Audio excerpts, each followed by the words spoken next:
here, Captain. Do you have to parachute out or? Yeah, I got a o- parachute out because I'm driving and moving Uh, around, and it's okay, I'm gonna yeah, throw you a yeah. curveball. Hey, look, Greg, here it is. Here it is, Greg. Here it Okay. is. I am out moving another washing machine. Okay. I mean, I got mother-in-laws and in-laws and everything else. Okay. Oh, Captain. Okay, I'm gonna throw a curveball here before you leave. You know me, right? And you Hit me with know it. my show, Uh-huh. Secrets from the Inside, is not a democracy. It's a dictatorship, right? And Greg's the dictator, Yeah. right? We had a show, Right. James. We had a show that was 3 hours and 17 minutes. But anyhow, before you parachute Right. out, okay. And while I have Rhea here, um, uh, take a couple of minutes and you can condense it. But I don't want you to hold back. I'm throwing a curveball here. I want you to tell the story of the Iraqi soldiers surrendering to a UFO while I have everybody here. And you take as long as you need, James. But I need to hear that. It's actually presented on my YouTube channel, or as my friend REA BOW calls it, PooTube. I love that because of censorship. I love that. But James, take a minute. I'm not going to order you to tell that story, but boy, if you could in 3 to 5 minutes, that'd be great. While I have you here and while we have Rio here. So I'm gonna condense this down. So short story. Obviously, Iraq War. Active participant in that war. Um, we were heading back from a rather eventful period of time in and around April of 2004. And we had been informed that an ambush, that there's the possibility of an ambush that's coming. So we were in and around the town of Ur. If you look it up, there's a lot of history in Ur. You've got the ziggurat.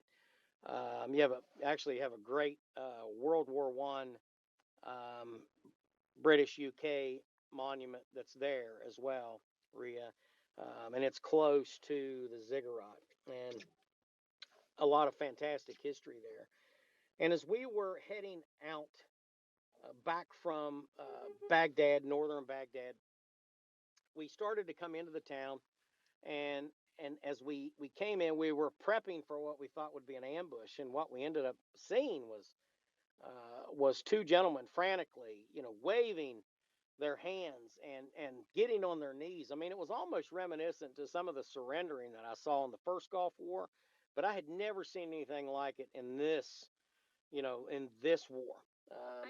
So what I think is, sorry, my watch keeps going off. So in this case, we had came up. These guys were bad people. Okay, let me just cut to the chase. They were very bad people. They were members of the Al Qaeda element there in Iraq, and th- there's just no other way about it. They were very bad people. So for them to surrender without firing a shot was amazing. And um, our interpreter that was with us said they must be crazy.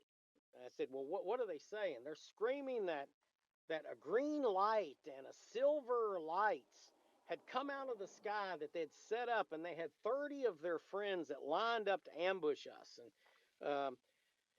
And come to find out, they had several roadside bombs placed. I mean, it would have been really bad for us if they, had been able to initiate that ambush.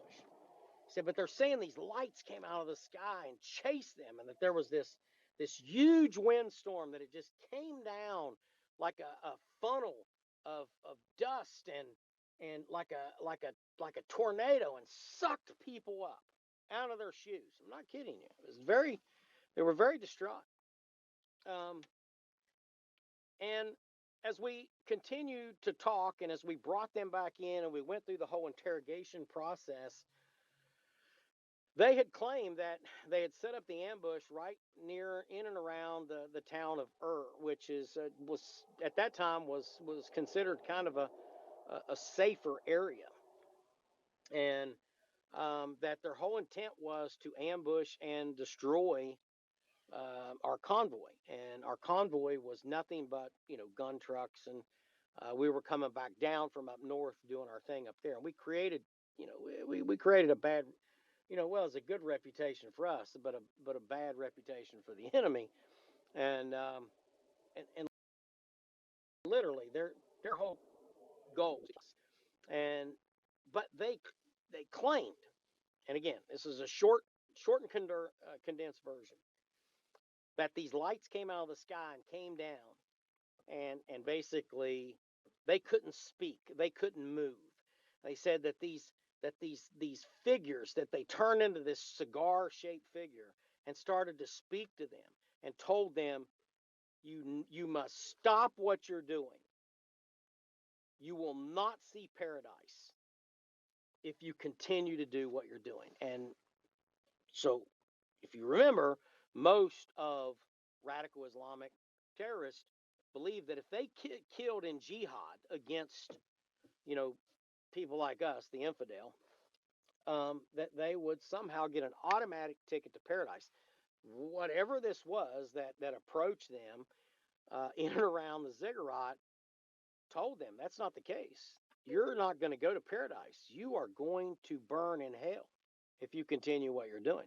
And that is the only reason why they threw down their weapons, because quite frankly, I've never seen, quite honestly, I have never seen a radical terrorist with the records and the sheets that these guys had. These guys were trained by the Iranian, Royal Guards. Okay, so these were bad people with a very bad, bad intention, and that's what happened. And I know that there were two other cases in both Iraq and Afghanistan where something similar occurred. And as more of this stuff comes out about the UFOs and the interactions and the different things, people will ask me, well, do you think that's a UFO? Do you think it's this? I said, here's what I will tell you. I believe that God works in mysterious ways. I do.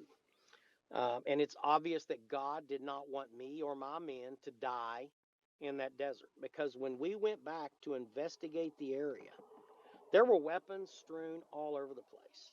The roadside bombs were set. They were set, and then on top of them, there were cans filled with railroad spikes and nails and so much stuff. If they would have blown that stuff up, it would have been disastrous. Um, but the fact that they had weapons, I mean, I'm talking RPKs and ammunition, and everything was there, grenades, RPGs. We literally collected, we collected 30 plus weapons out there, several RPG rounds, several things that could have made us have a bad day. And fortunately, we didn't have a bad day. And the only two that were left, and to try to justify what they were saying about the wind that sucked up their friends or whatever, we found some shoes, sandals, we found some clothing, but we didn't find any other people, and I didn't find very many footprints outside of that area. So, you know, that's what happened.